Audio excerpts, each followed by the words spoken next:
colegas. Meu nome é Israel Feric dos Santos, sou paraense, estou aqui em Goiânia aproximadamente há 11 anos e durante esse período eu aproveitei a oportunidade que essa maravilhosa terra nos concede de estudar e me formei e licenciei-me em pedagogia, em matemática, em história e também sou bacharel em teologia e fiz meu mestrado e estou finalizando meu doutorado em Ciências da Religião na Pontifícia Católica de Goiás. Eu estou achando muito interessante esse processo seletivo, essa oportunidade que nós estamos tendo de poder ter uma maior familiaridade com os processos midiáticos de ensino e de processo ensino-aprendizagem, pois o meu interesse na educação é exatamente esse. Também trabalho no Pronatec como professor conteudista e na faculdade onde eu leciono, também eu sou professor conteudista e sou tutor e estou lá junto com os meus alunos, aprendendo e desenvolvendo cada vez mais esse processo tão relevante, tão atual, que é o processo midiático do processo ensino-aprendizagem e como podemos utilizar dessas ferramentas tão atuais, tão relevantes, para que o processo educativo se torne mais vívido, mais poderoso na mente dos alunos e mais próximo, lógico, também da realidade deles. Eu espero que esse curso possa ainda mais incrementar o meu conhecimento e que na nossa convivência, trabalhando juntos, desenvolvendo as atividades que foram propostas para esse curso, nós possamos também obter conhecimento mútuo e fazer uma troca muito gostosa de experiências e de conhecimento. Logo após, segue a nossa exposição sobre um dos temas, um dos obstáculos propostos para esse curso, e eu espero que aquilo que for apresentado possa ser significativo para todos vocês e para o curso. Abraço!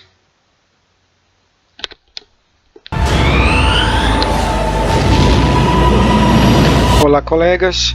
Neste momento eu gostaria de compartilhar com vocês alguns conceitos básicos, fundamentais, sobre aquela teoria comportamental chamada behaviorismo, o qual é uma das seções de pesquisa da ciência chamada psicologia.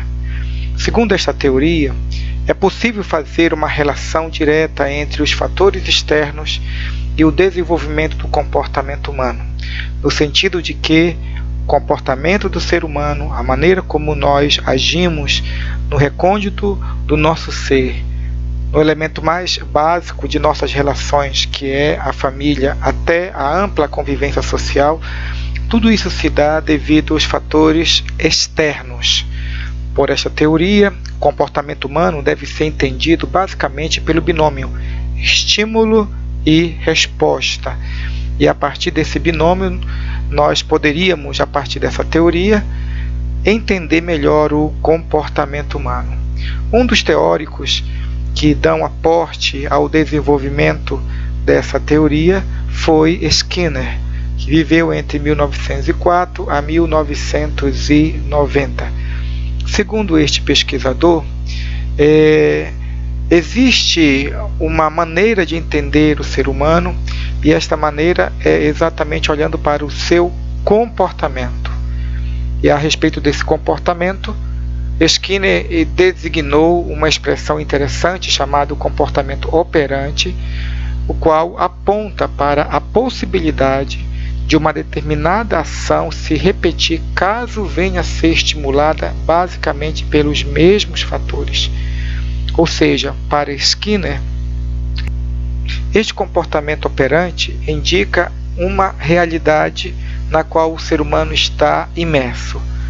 A realidade de que ele pode repetir determinados comportamentos na medida em que ele for estimulado pelos mesmos fatores, estimulado pelos mesmos elementos, vivenciando circunstâncias iguais, ou o ser humano terá a tendência de agir semelhantemente a outros momentos da sua vida.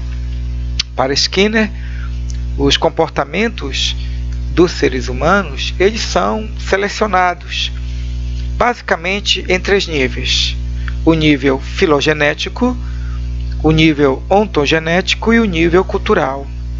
Estes 3 níveis, eles apontam para os elementos através dos quais o ser humano é levado a agir.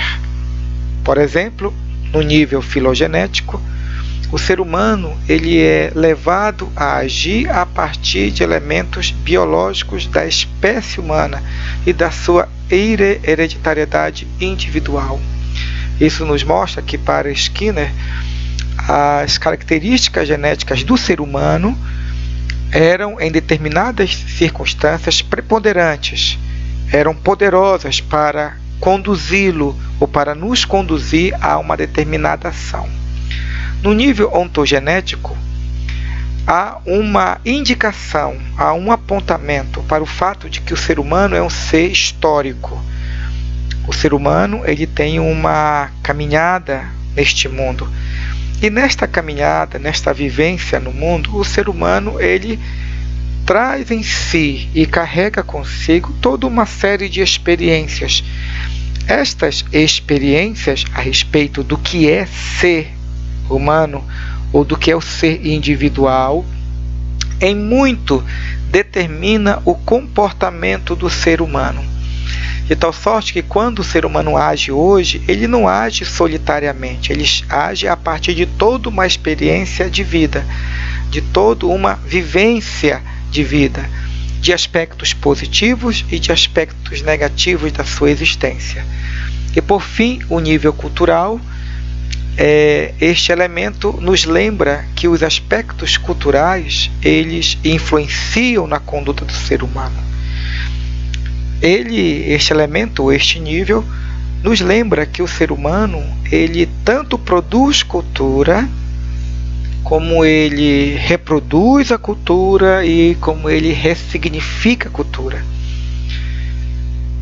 No nível cultural em que a nossa ação ela é reproduzida, ela é repetida, existe a probabilidade grande de uma repetição e se encontra exatamente naquele aspecto de nosso relacionamento com a cultura, na qual nós reproduzimos os elementos culturais próprios da nossa sociedade. E ora, nós sabemos que os elementos que reproduzimos da cultura no nosso dia a dia são inumeráveis, são grandes. Então, a partir desse elemento no qual a cultura é uma força preponderante do nosso comportamento, então é possível dizer que em determinadas condições, em determinados contextos, em um determinado ambiente cultural, é previsível que o ser humano haja desta e daquela maneira. Fazendo uma reflexão geral a respeito do behaviorismo, a pergunta que se faz é: qual é a aplicabilidade do behaviorismo para os processos educativos? Bem, nós consideramos que o behaviorismo ele aponta para um aspecto fundamental no processo ensino-aprendizagem. O behaviorismo nos lembra de que a aprendizagem ela se faz também por elementos externos, que o estímulo externo, que os fatores externos, que os elementos que são apresentados diante do ser humano, ou diante da criança, e que se estes elementos forem atrativos, se estes elementos forem poderosos para estimular a mente, o coração, as faculdades do ser humano, estes elementos de estímulos, eles poderão ser portas para uma melhor aprendizagem. Isso aplicado às mídias, isso aplicado às novas tecnologias, isso é interessante, porque o behaviorismo vai nos lembrar que as várias formas de mídias que estão aí, que podem ser utilizadas, que podem ser estímulos para a aprendizagem, elas podem efetivamente contribuir para o processo ensino-aprendizagem na medida em que forem usadas adequadamente pelo professor, com o objetivo de estimular, de instigar um novo conhecimento, de operar comportamentos de pesquisa, comportamentos ou hábitos de análise através das multiferramentas que hoje nós encontramos na internet e outros aplicativos, outros meios de comunicação midiáticos. Isso nos mostra que, embora o behaviorismo tenha as suas dificuldades teóricas em alguns aspectos, contudo, empresta significativa importância para a educação quando nos lembra que a educação também ela é por estímulos.